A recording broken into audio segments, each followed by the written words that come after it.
सत्य। नमस्कार, मैं राणा यशवंत इंडिया न्यूज पर आपका स्वागत करता हूं और आप देख रहे हैं अर्ध सत्य। अजल से वे डरे जीने को जो अच्छा समझते हैं, अजल से वे डरे जीने को जो अच्छा समझते हैं। मियाँ, हम 4 दिन की जिंदगी को क्या समझते हैं? राम प्रसाद बिस्मिल का यह शेर वतन के लिए जान हथेली पर लेकर चलने वाले दिलेरों के हौसले और जज्बे का सबूत देता है। जिंदगी 4 दिन की और चर्चा 4 युगों तक। शहादत की यही परंपरा है, उसका यही रिवाज है। हिंदुस्तान शहीदों को हमेशा सिर आंखों पर बिठाता रहा है। करगिल विजय के 25 साल पूरे हो चुके हैं। आज से ठीक 25 साल पहले उस जीत का उद्घोष हुआ था। ऊंची ऊंची चोटियों के बीच में वंदे मातरम और भारत माता की जय के नारे लगे थे और तिरंगा आसमान में लहरा रहा था। पाकिस्तान को हिंदुस्तान की इस फौज ने उखाड़ करके अपनी जमीन से बाहर फेंक दिया था। उस युद्ध की वीर गाथाएं हर हिंदुस्तानी को रोमांचित करती हैं। भारतीय जवानों के पराक्रम पर हर किसी को नाज है, क्योंकि जिन हालात में हमारी सेना ने पाकिस्तान के फौज, घुसपैठिया फौज, उसके छक्के छुड़ाए, उस पर कहर बनकर टूटी, उसके बाद से हर साल 26 जुलाई को करगिल विजय दिवस के तौर पर मनाया जाता है। दुनिया के इतिहास में इतनी ऊंची चोटियों पर इस तरीके से जीत हासिल करना अपने आप में एक मिसाल है। -10-12 डिग्री सेल्सियस तापमान में 18,000 फुट की ऊंचाई पर अलग अलग चोटियों पर दुश्मन ने मोर्चा संभाला था। 500 से ज़्यादा जवान हमारे शहीद हुए, लेकिन हार नहीं मानी। हम उन चोटियों पर जाकर के फिर से तिरंगा लहरा गए और पाकिस्तान के उन जवानों को मौत की नींद सुला गए। आखिरकार 26 जुलाई 1999 को करगिल पर विजय हासिल हुई। इस जंग के दौरान कुछ कहानियां ऐसी हैं जो रोंगटे खड़ा करती हैं। हर भारतीय को देशभक्ति के उस जज्बे को अपने भीतर जज्ब करना चाहिए। ये कहानियां बताती हैं कि देश के जवानों ने जो बलिदान दिया उसे कभी भुलाया नहीं जा सकता है, और हिंदुस्तान के वीर जवानों की शहादत, बलिदान, उनका शौर्य, उनका पराक्रम, उनका साहस, इसका मुकाबला दुनिया में कहीं आपको नहीं मिलता। उन्हीं रियल हीरोज की कहानी आज मैं आपके सामने लेकर के आया हूँ। कैसे उन नौजवानों ने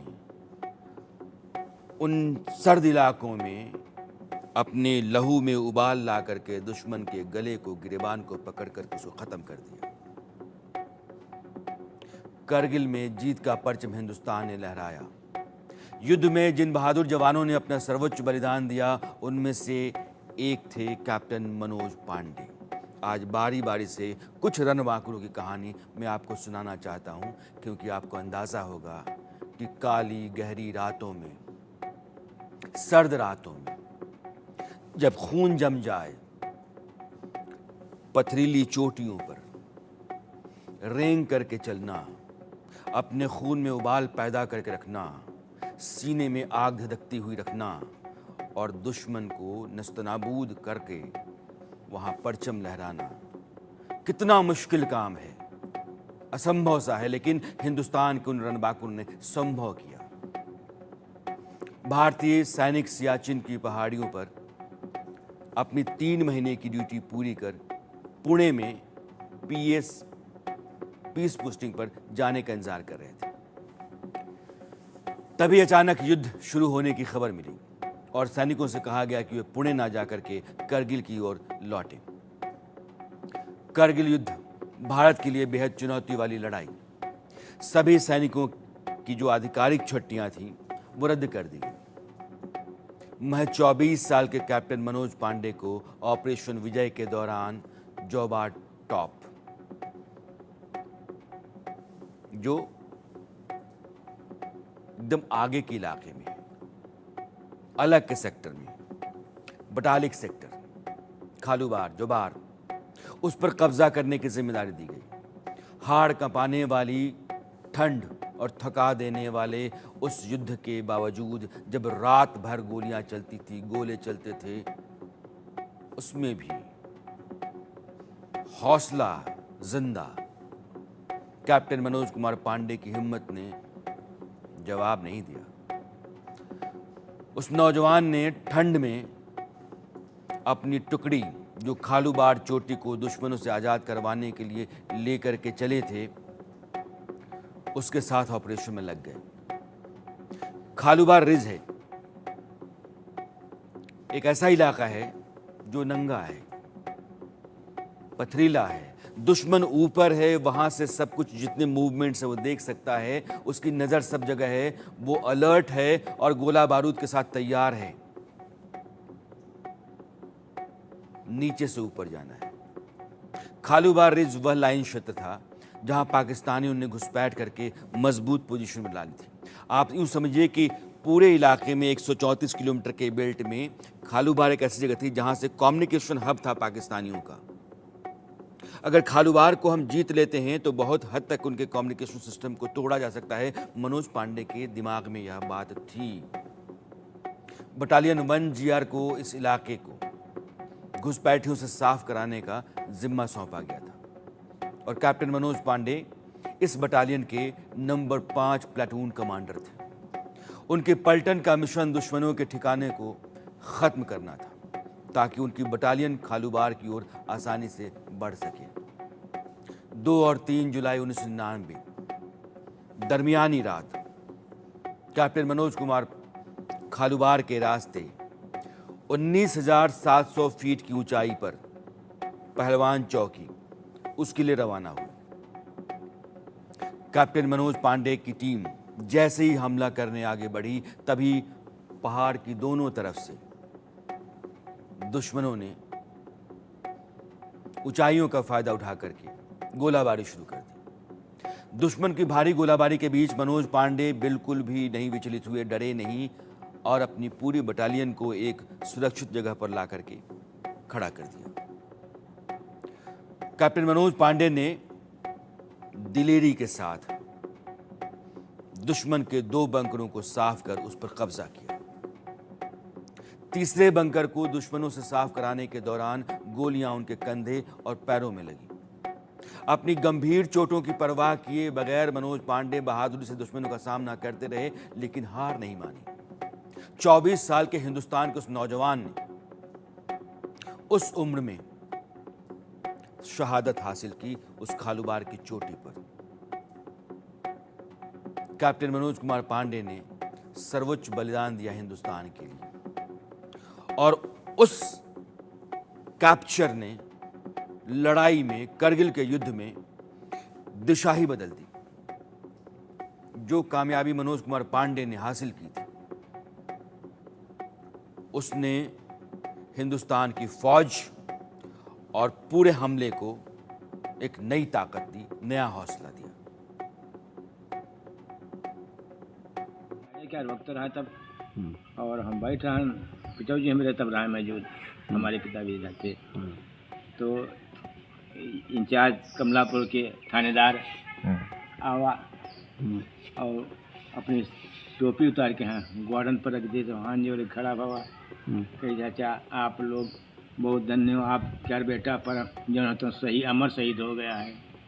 तो हम का बजन कहा यह बात विश्वास न पड़े कि का हो सके बहुत मनोज हुई हैं, लेकिन बाद में जब खबर यही दरोगा जी लाए पूरा मालूम, फिर हम लोग लखनऊ गए थे।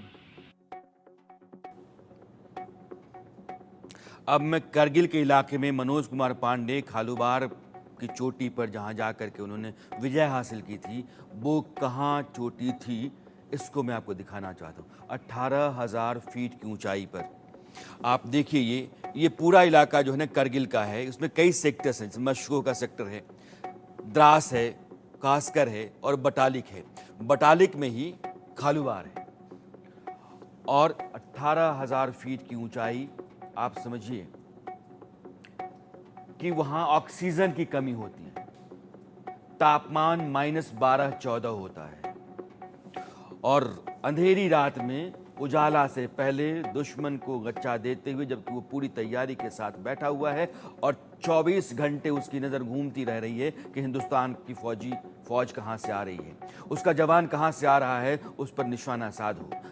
बावजूद इसके दुश्मन की उस तैयारी और उसकी नज़र को गच्चा दे करके हिंदुस्तान का वो शेर जवान यहाँ पहुँचा और इस चोटी पर कब्जा किया, बटालिक के इलाके में खालूबार की हिल। अब ये जो पूरा करगिल का इलाका है, इसमें जो सबसे इम्पॉर्टेंट था वो द्रास का सेक्टर है। और द्रास का सेक्टर इसलिए है क्योंकि यह एलओसी के बहुत नज़दीक था। और यहाँ से ये आप देखिए, यहाँ जो इम्पॉर्टेंट चोटियाँ हैं, tiger hills, point 4875, 5140, Tololing. Army तमाम ऊंची चोटियों को नाम देती है और कुछ नाम पहले से होते हैं। ये वहाँ की निगरानी के लिए, तैनाती के लिए और सर्विलांस के लिए ज़रूरी होता है। इस इलाके में चूंकि ये टाइगर हिल और तोलोलिंग हिल्स, ये दोनों जहाँ से NH1 जा रहा है श्रीनगर से, मैं पीसीआर को बोलूँगा अगर आपके पास NH1 वाला ग्राफिक्स हो तो आप डालिए ताकि मैं आपको बता पाऊँ कि जब श्रीनगर से द्रास को जो NH1 जाता है वो सबसे नज़दीक एलओसी के पास जाता है, वो यहाँ जाता है जहाँ द्रास सेक्टर है, जहाँ चोटियाँ हैं, tiger hills, Tololing, point 4875, point 5100। तो यह आप देख रहे हैं कि ये जो हमारा एक्सप्रेसवे है, हाईवे, वो एलओसी के ठीक पास जाता है और वो द्रास सेक्टर है। द्रास सेक्टर की कई चोटियों पर, तमाम चोटियों पर आप समझिए कि NH1 पे बटालिक से लेकर के और मशको वैली तक ये पूरा इलाका जो है, यहाँ की चोटियों पर पाकिस्तान की फौज घुसपैठ करके आकर बैठ गई थी पूरी तैयारी के साथ। Machine gun, rocket launcher, rockets, गोला बारूद, ग्रेनेड, सब कुछ। और मशीन गन की गोली चलती है तो उसकी रफ्तार 1 सेकेंड में 2900 मीटर की होती है। और उस जगह पर जहां पता है कि हर वक्त जान जा सकती है और जान की बाजी लगा करके, खेल करके हमारे जवानों ने इस जीत को हासिल किया। दुनिया में किसी भी फौज ने इस तरह के हालात में जब चोटियों पर दुश्मन बैठा हो और वहां बैठ करके पूरी तैयारी के साथ आप निशाना लगा रहा हो और नीचे से चोटी पर जा करके आपने उसको ख़त्म कर दिया हो, नेस्तनाबूद कर दिया हो और अपनी चोटियों पर फिर से तिरंगा फहरा दिया हो, ये दुनिया के इतिहास में पहली लड़ाई है। इसलिए कारगिल को हमेशा एक अलग तरह की लड़ाई, एक अलग तरह की जीत के तौर पर देखा जाता है। अब मैं आता हूं उन चोटियों पर, जिन चोटियों पर बाकी जिन 5 शेरों की बात हिंदुस्तान की मैं करना चाहता हूं, वो सभी शेर थे जो कारगिल का युद्ध लड़ रहे थे, जिन्होंने पाकिस्तान को नाको चने चबवा दिया, उनकी रगों के भीतर खौफ पैदा किया, हिंदुस्तान के जवानों का आतंक पैदा किया, उनका नामो निशान मिटा दिया। ये तोलोलिंग हिल बहुत मुश्किल लड़ाई थी, लेकिन तोलोलिंग हिल्स पे चोटी पर कब्जा किए बगैर आप आगे नहीं बढ़ सकते थे। और ये बिल्कुल हाईवे के नज़दीक है, NH1 के बिल्कुल नज़दीक। और यहाँ पर बड़ी तैयारी के साथ पाकिस्तान की घुसपैठिए बैठे हुए थे। यहाँ 18 ग्रेनेडियर रेजिमेंट, उसको पहले भेजा गया, उसने 2 चढ़ाइयाँ की, लेकिन चूंकि गोले इतने तेजी से गोलियां चल रही थी ऊपर की तरफ से कि लगातार चल रही थी, पीछे हटना पड़ा। राजपूताना राइफल्स, 2 राजपूताना राइफल्स उसको लगाया गया और जम्मू कश्मीर राइफल्स, ये तीनों थी। और तैयारी यहाँ कैप्टन विजयंत थापर, इस लड़ाई में कैप्टन विजयंत थापर भी थे। विजयंत थापर की कहानी मैं आपको बताना चाहता हूं कि विजयंत थापर ने क्या किया था, लेकिन आपको मैं करगिल लेकर चलना चाहता हूं। जिन चोटियों की मैं बात कर रहा हूं, इन्हीं चोटियों के बीच में आज हमारी सहयोगी शुभराणा हैं और वहाँ से आपको रिपोर्ट दे रही हैं। ये रिपोर्ट देखिए, तब आपको मैं जब यहाँ समझाऊंगा तो आपको अंदाज़ा होगा। इंडिया न्यूज की टीम इस वक्त उन घाटियों में मौजूद है जो भारतीय सैनिकों की वीरता का प्रमाण है।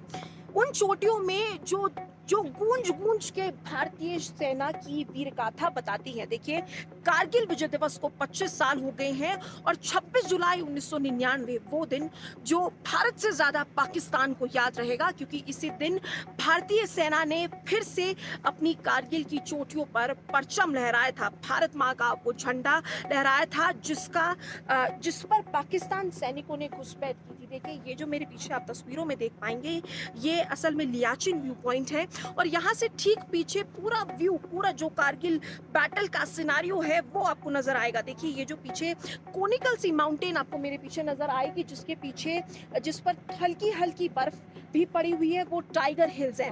जी हाँ, वही टाइगर हिल्स जहाँ हमारे भारतीय सैनिक की जो विजय गाथा है, जो भारतीय सैनिक ने जिस तरीके से पाकिस्तान सैनिकों को खदेड़ा था। और देखिए, ये जो टाइगर हिल्स का पॉइंट है, ये भारतीय सेना के लिए बेहद मुश्किल भरा रहा था, क्योंकि देखिए इसकी ठीक चोटी के ऊपर आप देखेंगे इसकी हाइट बहुत ज्यादा थी और इसके ठीक ऊपर पाकिस्तान ने अपना बेस बना लिया था। और ऊपर से हाई एल्टीट्यूड में उनके पास ये एक फायदा था कि वो नीचे से भारतीय सैनिकों की जो मूवमेंट है उसे ट्रेस कर पाते थे। और देखिए, कई बटालियंस, चाहे अल्ट्रा ग्रेनेडियर्स की बात की जाए, कई बटालियंस जो थी वो यहाँ पहुंची थी। और देखिए, ये जो बैटल है इसको one of the most difficult battles in the Indian history कहना गलत नहीं होगा, क्योंकि देखिए ये जो पीछे तमाम आपको मेरे पीछे चोटियां दिख रही हैं और इसके ठीक साइड में द्रास में क्योंकि हम मौजूद हैं और साइड में पूरी तोलो लिंग की वो जो घाटी है वो भी आपको नजर आएगी। वही तोलो लिंग जहां पाकिस्तान सैनिकों ने करीबन 1000 से ज्यादा संख्या में पाकिस्तान सैनिकों ने घुसपैठ किया था, हमला बोला था। 3 जुलाई को हमें ये पता लगा था, 3 जून को जब हमें पता लगा था कि देखिए यहाँ पाकिस्तान सैनिक घुसपैठ कर चुके हैं, उसके बाद भारतीय सेना का ये जो ऑपरेशन विजय है वो पूरी तरीके से कामयाब हुआ और 2 महीने से ज्यादा ये बैटल चला। 500 से ज्यादा जवानों की जान गई, 500 से ज्यादा जवान शहीद हुए, लेकिन आखिरकार ये जो पूरा ये जो वैली है, पूरा ये जो घाटी है, ये फिर से भारत माँ के झंडे से गूंज उठी। और पूरी की पूरी देखिए, ये जो स्ट्रैटेजिक लोकेशन है, ये NH-1 का जो हाईवे है जो कश्मीर को लद्दाख से कनेक्ट करता है, श्रीनगर को कनेक्ट करता है, उस पर पाकिस्तान सेना की नजर थी, क्योंकि वो चाहता था कि इस रास्ते को डिस्कनेक्ट किया जाए और ये बहुत स्ट्रैटेजिक लोकेशन थी। और देखिए, ये जो पूरी की पूरी घाटी है, आप अनुमान लगाइए कि इनकी चोटी पर पाकिस्तान सैनिक जो थे वो बैठे हुए थे और जो भारतीय सैनिक थे वो नीचे से ऊपर जा रहे थे। तो ऐसे में लिहाजा कैजुअलिटीज बहुत ज्यादा हुई, लेकिन इस कारगिल वॉर से हमने एक सीख भी ली, क्योंकि उसके बाद हमारी रणनीति में भी काफी बदलाव आया। फिर चाहे LOC या LAC की बात की जाए, दोनों तरफ से हमारी ये जो रणनीति थी वो बदली, क्योंकि देखिए पाकिस्तान की हमेशा से यही फितरत रही है कि सामने से उस वक्त जो हमारे प्रधानमंत्री थे अटल बिहारी वाजपेयी, एक तरफ वो हाथ मिला रहे थे और पीछे से पाकिस्तान सेना जो है वो धोखा देने का काम कर रही थी। हमारी सहयोगी शुभराना करगिल से। मेरे जज्बातों से इस कदर वाकिफ है मेरी कलम, मैं इश्क भी लिखना चाहें तो भी इनकलाब लिख जाता है। शहीद आज़म भगत सिंह ने यह बात कही थी। और शहीदों की जो फितरत होती है वो अलग मिट्टी के बने होते हैं, इसलिए हिंदुस्तान और दुनिया के तमाम देश अपने जवानों पर गर्व करते हैं। लेकिन जब बात हिंदुस्तान के जवान की होती है तो वो थोड़ी अलग होती है और इस तरह की लड़ाइयाँ बिरले ही लड़ी गई हैं। इस तरह का साहस शायद ही कहीं आपको दिखाई पड़ेगा। तो मैं कैप्टन विजयन थापर की बात कर रहा था। तोलोलिंग की लड़ाई में कैप्टन विजयन थापर थे और उनको आप कहिए कि बॉर्न सोल्जर, नोएडा के 22 साल के विजयन थापर आर्मी में गए और देश की खातिर सबसे बड़ी कुर्बानी दी। सेना में विजयंत को सिर्फ 6 महीने हुए थे गए हुए जब करगिल की लड़ाई छिड़ी थी और वे इस जंग में देश के लिए कुर्बानी देने वाले सबसे कम उम्र के जांबाज थे। बचपन से ही विजयंत का सपना था कि वो आर्मी में जाएं, क्योंकि पापा आर्मी में, दादाजी आर्मी में, तो वो अपनी पापा की कैप और उनकी बेत लेकर के और घर में घुमा करते थे बचपन में, इसलिए बॉर्न सोल्जर थे। उनके पिता रिटायर हुए लगभग तभी उन्होंने राजपुताना राइफल्स में कमीशन लिया। जून 1999 में कैप्टन विजयंत ने तोलोलिंग पर विजय हासिल की और भारत का तिरंगा लहराया और यहीं उनको शहादत भी मिली।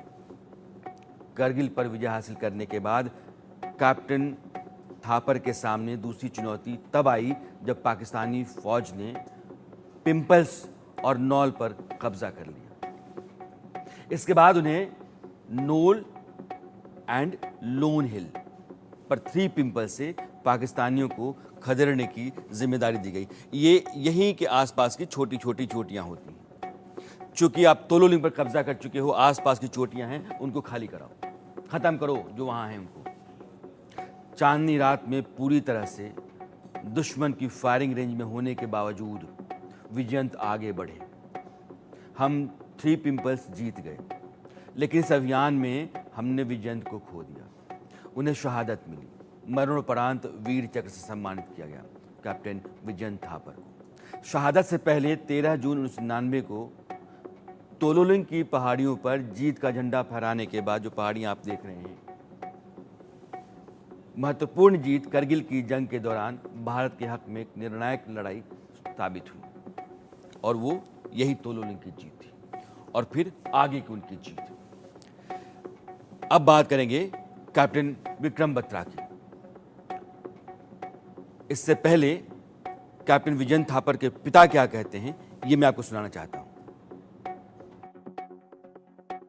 एक जगह थी नॉल 3 पिंपल्स, वो बड़ा भयानक हमला था, तोलोलिंग से भी कहीं मुश्किल हमला था। उसमें उनके कंपनी कमांडर पहले ही शहीद हो गए शुरू में ही, और पूरा भार जो था उनके कंधों पे आके गिरा, कंपनी को लेके जाने का, आगे बढ़ने का।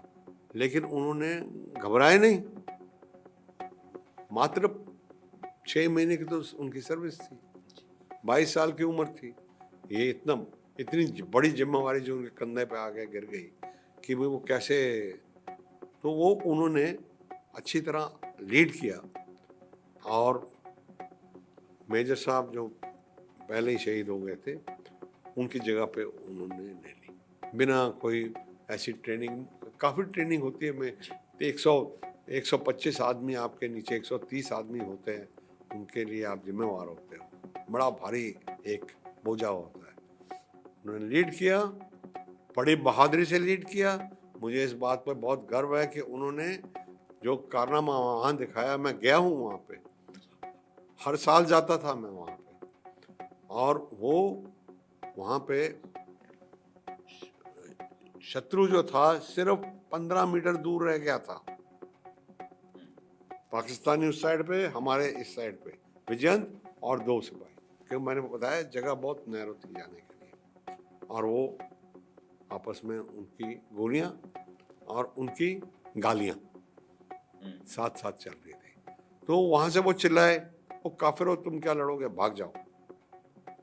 इन्होंने जवाब दिया कि अरे सालो, तुम्हारा तो भागने का भी टाइम गया, अब यहाँ से तुम्हारा जनाजा ही जाएगा। ऐसे करते करते जब उनको एक समय आ गया, जब उनके दिल में आ गई कि ये जो आगे वाला बंकर है, इसने हमारा एडवांस रोका हुआ है, मुझे इस बंकर को ख़त्म करना है। और ऐसे भगवान की तरफ से समझ लीजिए, जैसे भी समझ लीजिए, उसी वक्त पाकिस्तानियों ने फायर बंद किया। 1 सेकंड 2 सेकंड के लिए फायर बंद किया। शायद बेल्ट बदली कर रहे होंगे, लोड कर रहे होंगे। इतने में ये जंप करके चले गए, एक बड़ा जंप लगाया बाहर अपनी आड़ से, और पाकिस्तानी बंकर की तरफ बढ़ने की कोशिश की। उसी वक्त दूसरी पीछे वाली मशीन गन ने फायर शुरू की और उनके माथे पर लगी। और मैं आपको बताना चाहता हूँ वो इंस्टेंटेनियसली दुनिया छोड़ के चले गए, एक माइक्रो सेकंड में, क्योंकि ब्रेन में लगी थी। मैं समझता हूँ ऐसी जो शहादत, ऐसी मौत जो है वो बहुत ही नसीब वालों को मिलती है। जो सैनिक सीमा रेखा पर ध्रुव तारा बन जाता है, उस कुर्बानी के दीपक से सूरज भी शर्माता है। गर्म दहानों पर तोपों के जो सीने अड़ जाते हैं, उनकी गाथा लिखने को अंबर छोटे पड़ जाते हैं। उनके लिए हिमालय कंधा देने को झुक जाता है, कुछ पल सागर की लहरों का गर्जन रुक जाता है। कवि हरिओम पवार जब ये कविता लिख रहे होंगे तो उनके दिलो दिमाग में ऐसे ही वीर सपूत होंगे। आज उन्हीं ध्रुव तारों की कहानी आप सुन रहे हैं। कैप्टन मनोज पांडे की कहानी आपने सुनी, कैप्टन विजयन थापर की बहादुरी आपने सुनी। अब विक्रम बत्रा, कैप्टन विक्रम बत्रा, ये सारे लड़के 22-24 साल के थे और ये सब जितनी ऊंची चोटियां थी उससे ऊंचा हौसला लेकर के दुश्मन के आगे चल रहे थे।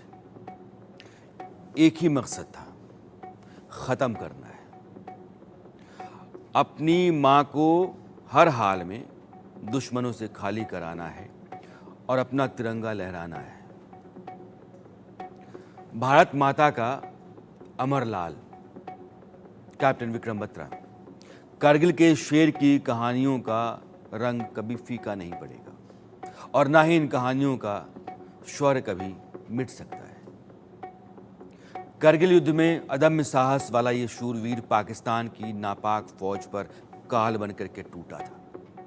कैप्टन विक्रम बत्रा उन वीर योद्धाओं में से एक हैं जिन्होंने कारगिल युद्ध में सामरिक रूप से महत्वपूर्ण कई चोटियों पर भारत को कब्जा दिलवाया था। हिमाचल प्रदेश के छोटे से कस्बे पालनपुर के रहने वाले विक्रम को पाकिस्तानी लड़ाकों ने भी उनकी बहादुरी के लिए शेर शाह के नाम से नवाजा था। कारगिल की चोटियों के हर हिस्से में, हर जर्रे में विक्रम बत्रा की शौर्य की गाथाएं घुली हुई हैं। उस गाथा की खुशबू अब भी महसूस की जा सकती है। भारत की जो शौर्य परंपरा है, सैन्य परंपरा है, उसका सर्वोच्च सम्मान परमवीर चक्र विक्रम बत्रा को दिया गया। कारगिल युद्ध के दौरान विक्रम बत्रा की डेल्टा कंपनी को .5140 को कैप्चर करने के लिए आदेश दिया। दुश्मन की सेना की हर चुनौती को ध्वस्त करते हुए विक्रम बत्रा और उनके साथियों ने .5140 की चोटी को कब्जे में कर लिया। विक्रम बत्रा ने युद्ध के दौरान कई साहसिक फैसले लिए, जिसकी वजह से विक्रम बत्रा और उनके साथियों को एक के बाद एक कामयाबी मिलती चली गई। उनके साहस और शौर्य की गूंज भारत के हर घर में पहुंच चुकी थी। .5140 की लड़ाई में विक्रम बत्रा ने आमने सामने की लड़ाई में 4 पाकिस्तानी फौजियों को अपने मुक्कों से मार करके ढेर कर दिया। ताकत समझिए, आग समझिए, वो क्या फौलाद रहा होगा। द्रास सेक्टर में .5140 को फतह करने वाली विक्रम बत्रा की 13 जैक राइफल्स को नई जिम्मेदारी मिली और यह जिम्मेदारी .4875 पर कब्जा करने की थी। .5100 जीत गए हो, शाबाश, 4875 को कब्जे में लो। 1 जुलाई 1999 को बटालियन के जो योद्धा थे मशकोह घाटी में इकट्ठा हुए। 3 दिन तक योजना बनाई गई और फिर आक्रमण कर दिया गया। इसी लड़ाई में विक्रम बत्रा के एक और साथी और वीर भूमि के वीर सपूत राइफलमैन संजय कुमार भी थे। 4 जुलाई को राइफलमैन संजय कुमार ने ही .4875 की समतल चोटी वाले हिस्से पर कब्जे के लिए आगे बढ़कर के नेतृत्व किया। .4875 के नॉर्थ वाले हिस्से पर कब्जे के बिना ये लड़ाई जीती नहीं जा सकती थी। वो स्ट्रैटेजी प्लानिंग के दौरान समझ में आ गया कि इसकी जो पोजीशन है इसमें पहले आप नॉर्थ को कब्जे में लेंगे तभी होगा। नॉर्थ वाले हिस्से को फतह करने वाले विक्रम बत्रा थे। सामने से होती भीषण गोलीबारी में घायल होने के बावजूद उस शेर ने अपनी डेल्टा टुकड़ी के साथ चोटी नंबर 4875 पर हमला किया, कहर बनकर के टूटा। एक साथी घायल अधिकारी थे, वो उनको युद्ध क्षेत्र से निकालने की कोशिश में दुश्मन की गोली आकर के लग गई। विक्रम बत्रा 7 जुलाई की सुबह शहीद हुए। इस देश की खातिर सर्वोच्च बलिदान दिया। अमर शहीद कैप्टन विक्रम बत्रा को अपने अदम्य साहस और बलिदान के लिए मरणोपरांत भारत के सर्वोच्च सैनिक सम्मान परमवीर चक्र से सम्मानित किया गया। और विक्रम बत्रा के पिता क्या कहते हैं, ये सुनिए। पॉइंट 4875 की बात है। 5140 का मिशन एकम्प्लिश करने के बाद इनकी जो आदेश हैं, इनको 4875 जो हमारी एक दूसरी बहुत ऊंची चोटी है, अबाउट 17 to 18,000 फीट की हाइट है उसकी, तो वहाँ पर चढ़ाई करने के आदेश इनको होते हैं। वहाँ पर हमारी 2 कंपनी ऑलरेडी थी, लेकिन रीएनफोर्समेंट के लिए एक कंपनी की आवश्यकता और थी, तो इनकी जो डेल्टा कंपनी है उसको इन्होंने वॉलंटियर किया और उस पर चढ़ाई की गई। तो वहाँ आधी रात में जब लड़ाई चल रही थी तो इनका एक जूनियर अफसर लेफ्टिनेंट नवीन नगप्पा, जो कि दक्षिण भारत से हैं, तो वो फ्रंट में थे। उनके पास में एक ग्रेनेड ब्लास्ट होता है जो दुश्मनों ने फेंका होता है, और उससे उनकी जो लोअर लेग्स हैं, उसकी जो मांसपेशियां हैं वो सब फट जाती हैं और वो आधी रात में दर्द से चीख रहे होते हैं। तो बेपनाह दर्द उनको हो रही थी और वो चीख रहे थे। तो वो चीखों की जो आवाज़ है वो विक्रम उस समय बंकर में थे, जब उनको सुनाई पड़ती है तो वो कहते हैं कि उन्हें वापस लाना होगा। तो उनके जो एक जेसीओ थे सूबेदार रघुनाथ, वो बाहर जाने की चेष्टा करते हैं, तो ये उनको पीछे कर देते कि नहीं मैं जाऊंगा, और वो स्वयं जो है बाहर निकल करके और उनको जो उनके अफसर थे, जूनियर अफसर जो घायल हो गए थे, उनको सुरक्षित स्थान पर उन्होंने पहुंचाया और आगे की जो कॉम्बैट थी लड़ाई वो जारी रखी।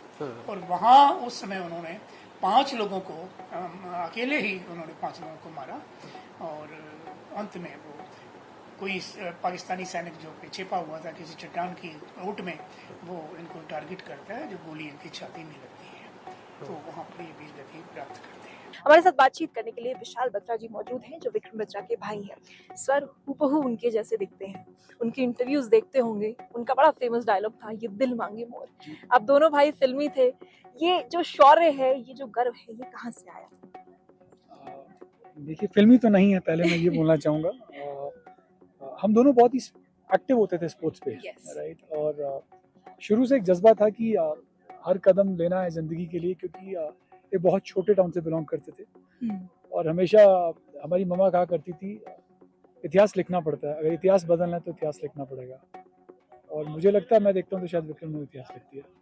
विशाल जी, कभी आपका मन नहीं किया कि आप इंडियन आर्मी ज्वाइन करें? क्योंकि Vikram Batra was very much और जब पहाड़ी की बात आती है तो देखिए पाकिस्तान की सेना ऊपर बैठी थी, तो he would be going up side और बहुत दिक्कत होती होगी। कभी उनको देख के आपको लगा कि ये वर्दी मुझे भी पहननी है?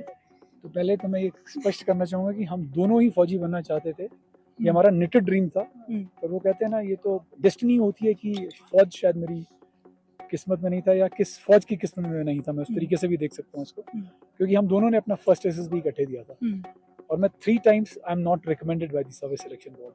तो मुझे लगता है ये मेरा लॉस नहीं, निनामी का लॉस है, क्योंकि एक ही विक्रम बत्रा काफी था फौज के। जी। रही बात दूसरी की, जब विक्रम इन मिशंस पे गए थे 5140 4875 पे, तो जैसा आपने बिल्कुल सही बोला कि of course the bombardment was coming right from the top, तो Vikram showed a very different level of courage. और मैं इंसिडेंटली जब मैं गया था 4875 पे, और जब मैं ऊपर चढ़ाई कर रहा था, मैं 5140 एक्सपीडिशन किया मैंने, तो कहते हैं ना कि हर एक मनुष्य 5 तत्वों का बना होता है, जल, वायु, अग्नि, पृथ्वी और आकाश, और जो छठा तत्व होता है, एलिमेंट होता है ना, वो फौज के पास होता है, वो करेज है। वो करेज सबके पास होती है, बट उनकी करेज जो होती है ना, आई थिंक उसको मैं डिफाइन नहीं कर पाऊंगा शब्दों में। वो आप सिर्फ ऊपर जाते हैं, आपको तभी पता लगता है कि वो करेज क्या है, और वही विक्रम ने दिखाया। सर, आपको आपने कहा कि ये जगह आपके लिए एक पिलग्रिमेज जैसा है, तीर्थ स्थल जैसा है। जब आप यहाँ आते हैं, कैसा फील करते हैं? क्या यादें हैं? वो आपको चिट्ठी भी लिखते थे, क्या कुछ खास था उसमें? क्योंकि मैं विक्रम को आखिरी बार 9 मार्च 1999 को मिला था, जब वो अपना कमांडो कोर्स पूरा कर आए थे। उसके बाद मैं उनको मिल नहीं पाया। हमारा जो भी एक्सचेंज हुआ वो सिर्फ लेटर्स के थ्रू हुआ, और उसके बाद जब कारगिल युद्ध हुआ तो उसके ऑफ कोर्स 60 दिन के बाद जब हमें 7 जुलाई को, जब उनकी शहादत हुई, 8 जुलाई को हमें न्यूज़ आया कि विक्रम ने अपनी शहादत दे दी है, तो मुझे लगा कि मुझे वहाँ जरूर विजिट करना चाहिए, जहाँ पे जाके उसने वो युद्ध लड़ा है। क्योंकि क्या होता है ना कि आप नॉर्मल सिटी में रहते हो, आप किसी को भी मिल सकते हो जाके, बट रियलिटी में अगर मैंने वही नहीं देखा कि कहाँ जाके उसने ये बोला ये दिल मांगे मोर, कहाँ जाके उसने वो तिरंगा लहराया जिसकी वजह से वो आज हर एक भारतवासी के लिए एक शेरशाह बन गए, राइट। तो वही मेरा उद्देश्य था कि मैं उस पीक्स को जाके देखना चाहता हूँ, उस टाउन को जाके देखना चाहता हूँ जहाँ पे उन्होंने दुश्मनों को खदेड़ा, कि दुश्मन भी उनको आज की डेट में शेरशाह के नाम से याद रखते हैं।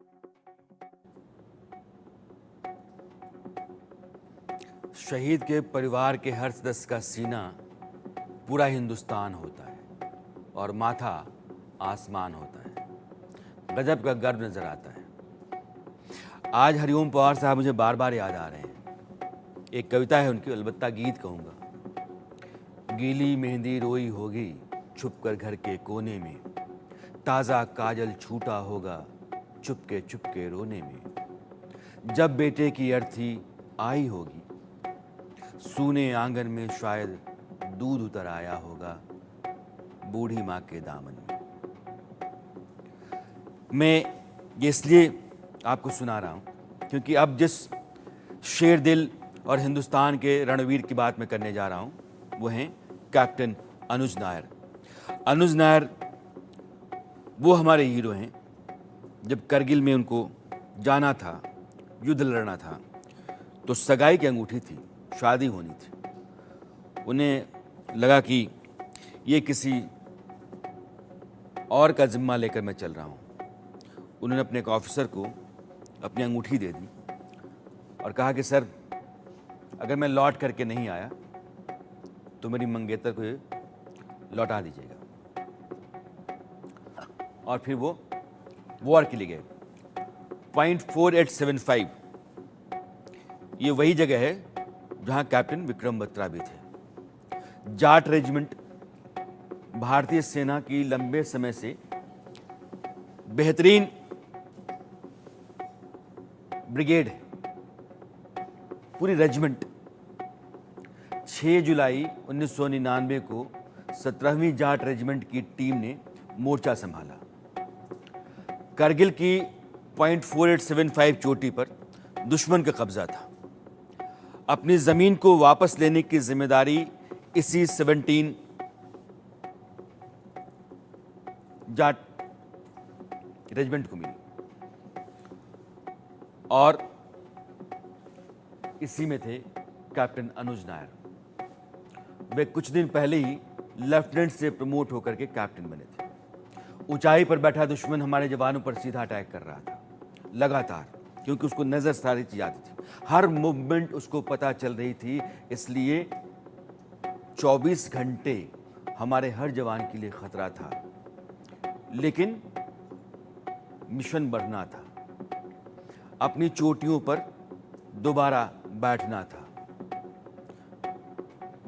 इस कारण ये फैसला किया गया कि चूंकि दिन भर उनकी नजर रहती है तो रात के अंधेरे में दुश्मन की तरफ बढ़ा जाए, लोहा लिया जाए और उसको नस्तनाबूद किया जाए। जैसे ही दिन ढला, कैप्टन अनुज नायर की जो टीम थी, जिसको .4875 को खाली कराने का जिम्मा दिया गया था, उसने चढ़ाई शुरू कर दी। जबरदस्त सर्दी के बावजूद भूखे प्यासे जवान आगे बढ़ रहे थे। सब कुछ ठीक चल रहा था, लेकिन शातिर दुश्मन की नजर पड़ गई कैप्टन अनुज नायर की जो टीम जा रही थी उसके ऊपर। कैप्टन अनुज की टीम ने भी जब उधर से फायरिंग आने शुरू हुई तो फायरिंग इधर से भी शुरू हो गई। दुश्मन पूरी तैयारी से मोर्चा जमाए बैठे था। न सिर्फ उसके पास ज्यादा मैन पावर था, गोला बारूद भरपूर था, बल्कि उसके पास अपना मोर्चा था पहले से तैयार। इधर छिपने की जगह नहीं थी, इसलिए एक के बाद एक अनुज की टीम के कई साथी शहीद होते गए। कैप्टन अनुज भी जख्मी हुए, लेकिन पीछे यह वीर जवान एक रत्ती नहीं हुआ, आगे बढ़ता रहा। कैप्टन अनुज की उंगलियां बंदूक के ट्रिगर से हटने का नाम नहीं ले रही थी। तर तर तर तर तर तर गोलियां चल रही थी। वे लगातार दुश्मन के लिए काल बने हुए थे। एक के बाद एक कैप्टन अनुज ने 9 पाकिस्तानियों को मार गिराया। पाकिस्तानी सेना के 3 बड़े बंकर तबाह कर दिए। रात तेजी से कटती जा रही थी और सुबह के लगभग 5 बज चुके थे। उजाला हो चुका था। दुश्मन अब आसानी से जवान को आमने सामने से देख सकता था। जब अनुज ने अपने आसपास देखा तो कई साथी शहीद पड़े हुए थे, लेकिन कैप्टन अनुज ने कसम खा रखी थी कि .4875 की चोटी यहां तिरंगा लहरा करके रहूंगा। 24 साल का वह गर्म खून उबाल ले रहा था। अनुज ने तय किया कि आगे बढ़ना चाहिए। उनके साथी ने रोका कि अब उजाला हो गया है, हम रुक जाते हैं, पोजीशन ले लेते हैं। यहां से आगे बढ़ना दुश्मन के लिए फेवर में होगा। हमें रात तक इंतजार करना चाहिए। अगर आगे बढ़ेंगे तो दुश्मन देखेगा, गोली चलाएगा। अनुज को अपने पिता की बात याद आई कि बेटा, जंग में गए तो जरूर हो, लेकिन पीठ मत दिखाना। उन्होंने सिर पर कफन बांधा और पाकिस्तान के चौथे बंकर के ऊपर वो टूट पड़े। कैप्टन अनुज जैसे ही फायरिंग शुरू की, बम का एक गोला उनके ऊपर आकर गिरा और वे शहीद हो गए। लेकिन उस नौजवान ने अपनी शहादत के साथ ही 4875 पर जीत की बुनियाद रख दी। वहां से पाकिस्तानियों को भगा दिया, खदेड़ दिया। और जैसे कैप्टन अनुज शहीद हुए तो पाकिस्तानी फौजी लौटने लगे। उसी समय विक्रम बत्रा की टुकड़ी आ गई और कैप्टन विक्रम बत्रा की टुकड़ी ने उसके बाद वह मोर्चा संभाल लिया। उसी लड़ाई में कैप्टन विक्रम बत्रा भी शहीद हुए, लेकिन .4875 हिंदुस्तान के नौजवानों ने यहां से पाकिस्तानियों को खत्म करके अपने हिस्से में ले लिया। अनुज नायर को, कैप्टन अनुज को महावीर चक्र से सम्मानित किया गया। शहीद कैप्टन अनुज नायर की मां मीना नायर क्या कहती हैं, ये मैं आपको सुनाना चाहता हूं। आर्मी पब्लिक स्कूल में था, फॉर्म दे दिया, बट फर्स्ट अटेम्प्ट में वो क्लियर कर गया था। एंड उसकी इंटरव्यू कॉल नहीं आई थी पहले, तो मैंने उस दिन इनको कहा सर को कि इसकी कॉल नहीं आई, तो वो उसी समय आर्मी हेडक्वार्टर पहुंच गए। तो उन्होंने कहा कि हमने तो 3 बार कॉल किया, आप लोगों का कोई रिस्पांस नहीं आया, शायद किसी ने इधर उधर मिसप्लेस कर दी होगी। उन्होंने कहा आज का दिन है लास्ट, आज अगर आप इसको कल सुबह तक इलाहाबाद पहुंचा दो तो इसकी इंटरव्यू हो जाएगी। एंड सेम डे उसके पापा उसको लेके चल दिए। एंड मॉर्निंग इलाहाबाद स्टेशन पे फौजी ऑफिसर आए हुए थे उसको लेने के लिए। अनुज ने पापा को कहा कि dad I will make it. And वो मुड़ के पीछे नहीं देखता था, he just gave a tight hug to his father.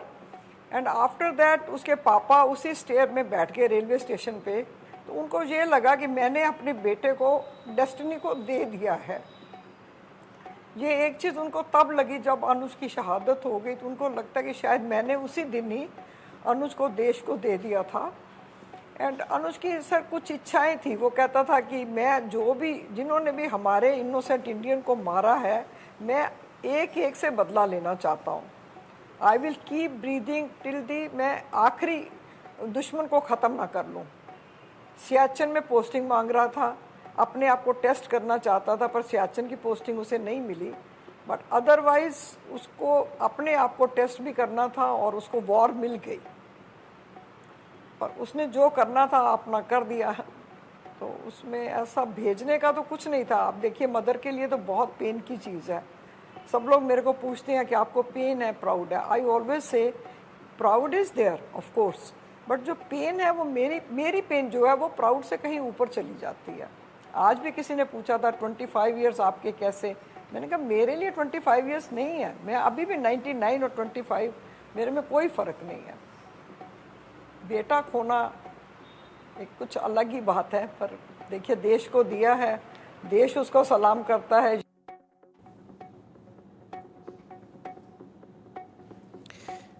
ऐसी वीर कहानियाँ या वीर गाथाएं जिन देशों में होती हैं, उन देशों के पास नाज करने के हजारों कारण होते हैं। एक और कहानी कैप्टन योगेंद्र यादव या सूबेदार मेजर से प्रमोट किए गए कैप्टन योगेंद्र यादव, उनकी सुनाऊं। उससे पहले मैं अपने दो मेहमानों को आपके साथ जोड़ना चाहता हूं, और दोनों पर हिंदुस्तान को नाज होना चाहिए क्योंकि दोनों ने इस युद्ध को जिया है। मेजर जनरल के सिन्हा साहब और कैप्टन अनुभा सिंह। सर, आज मेरा सवाल नहीं होगा, आज मैं सिर्फ चाहूँगा यही कि हिंदुस्तान की फ़ौज, वो फौलादी फ़ौज जिसको करगिल में आपने देखा, दुनिया में शायद इस तरह की मुश्किल चुनौती में कभी कोई फ़ौज नहीं रही होगी और इस तरीके से जीत हासिल नहीं की होगी जिस तरह से हिंदुस्तान की सेना ने किया था। मैं आपका अनुभव साझा करना चाहता हूं लोगों के साथ। सर,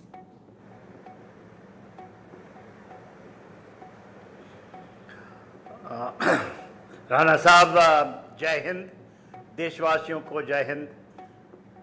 आज हम कारगिल दिवस के पूर्व संध्या पे बातचीत कर रहे हैं और मेरी यादें 25 साल पहले चली जाती है, क्योंकि मैं कारगिल वॉर के समय कमांडिंग ऑफिसर था एक बटालियन का, और जिसको दिल्ली से एयरलिफ्ट किया गया था वॉर के लिए।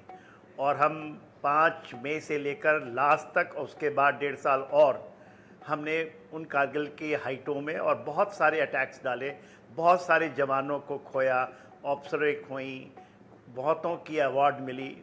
और वो गाथाएं ऐसी हैं राणा साहब, जब जब याद आती है तो केवल वो उन योद्धाओं की वीर जिन्होंने अपनी जान की निछावर करके एक पल भी नहीं सोचा है। मैंने तो ऐसे ऐसे देखे उस दौरान। 97-98 ऑफेंसिव ऑपरेशंस हमारी बटालियन ने किया था।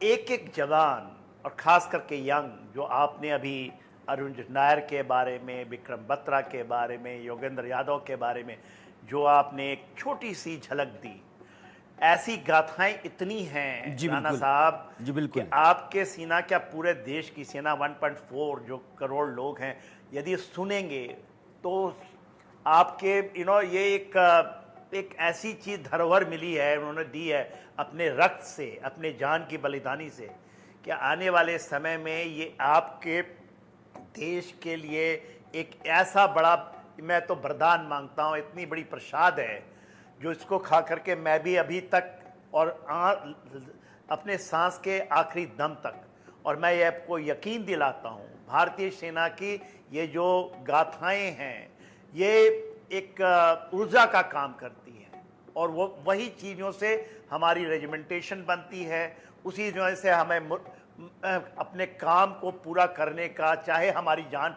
बलिदान क्यों नहीं चली जाए। देखिए, मैं सिख रेजिमेंट को बिलोंग करता हूँ जी, और उसमें एक बहुत बड़ा ये है हमारे गुरबानी में, सूरत पे पहचानिए जो मरे दीन के हेत, उसको ही हम सूरवीर कहते हैं, जो जो रणभूमि में पुरजा पुरजा कट मरे, एक एक पुरजा कट मर कभू न छाड़े खेत। और ये मैं इनको सुनता था अपनी रेजिमेंट के अंदर में, मगर उसको मैंने जिया है, देखा है अपने आंखों से, और इतनी गाथाएं हैं, यदि आप देखेंगे राणा साहब, आप सुनाएंगे तो ये गाथाएं खत्म नहीं होगी। जी, मैं और ये मानता हूं। एक्चुअल हैं, ये एक्चुअल है, कोई ऐसी नहीं कि कल्पनाओं में नहीं है। ये बहुत सौभाग्यशाली देश है जिसके पास इस तरह के सपूत हैं, वीर सपूत हैं, जिनकी कहानियाँ कभी ख़त्म ही नहीं हो सकती हैं, अनथक हैं, अनंत हैं। कैप्टन अनुभा, मैं कोई ऐसा एक अनुभव आपका चाहता हूँ कि आप शेयर करें जिससे लगे कि इस देश में वाकई वैसे ही लाल रहे हैं और यह देश ऐसे ही वीर सपूतों से भरा हुआ है। जी बिल्कुल। अभी आपने 3 वीरों की बात की गाथा सुनाते हुए, तो मैं उसमें ये जोड़ना चाहूंगी कि जितने भी सैनिक उस समय वहां पर मौजूद थे, वो सब उन वीरों से कम नहीं थे। वो सब दिल में वही जज्बा लेके वहां गए थे जो कि ये 3 वीर जवान या हमारे और बहुत से जवान जिन्होंने बलिदान दिया, शहीद हुए। तो उस तरह का जज्बा, जो उस तरह का फर्वर उस समय मैंने देश में देखा, कैसे देश एक होके अपने दुश्मन से लड़ रहा था और किस तरह से हर माँ अपने बच्चा जो उसका फौज में था, वो चाह रही थी कि उस तरह का बलिदान दे। हर देशवासी उस समय पूरी फौज के साथ था। तो इस तरह का जज्बा मैंने वहां पे देखा और जहां पे उस समय मैं पोस्टेड थी, वहां से क्योंकि ये एक जो एक कन्वेंशनल वॉर था, हालांकि डिसेप्शन में हुआ और अचानक हुआ, जिसके लिए उस वक्त हम तैयार नहीं थे, पर ये मेरे सामने हुआ कि किस तरह पल भर में ना तैयार होने के बाद हम किस तरह एकदम से तैयार होके और हमने उस जी जंग पर विजय हासिल की। तो बिल्कुल। ये जज्बा है। हमारी तैयारी बेशक बहुत अच्छी नहीं थी, लेकिन जज्बे की जो जीत है वो हमने वहां पे देखी। जज्बे ने, और हौसले ने, हर एक ताकत जवान ने जी, हिंदुस्तान को वो जीत दिलाई जिसको दुनिया के इतिहास में हमेशा स्वर्णाक्षरों में लिखा जाएगा।